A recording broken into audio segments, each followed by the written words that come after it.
Oui,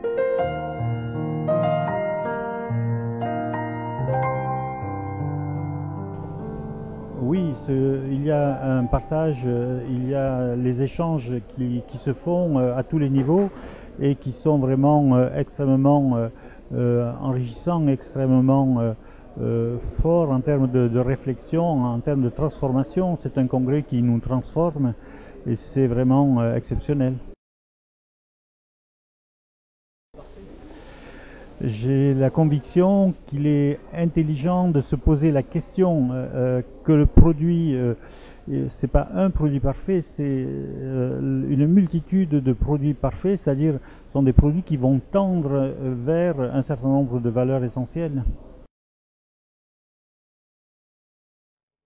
Ce sont des valeurs qui ont été abordées comme le bon, le vrai, le beau, et ce sont les valeurs qui vont à la fois dans le domaine éthique, dans un domaine esthétique et dans un domaine de beauté, de réalisation personnelle.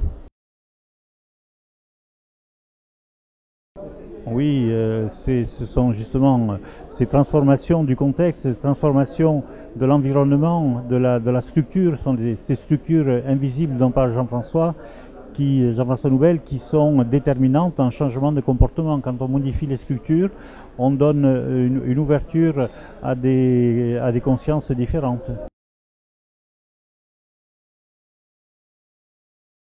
L'intérêt d'un exercice d'olfaction, c'est de revenir vers les sensations, le monde des sensations et l'univers plus émotif. Le risque quand on est dans un échange d'idées, c'est d'être beaucoup sur un plan mental et sans arrêt, soit par la respiration, soit par des exercices physiques, soit par ces exercices d'olfaction.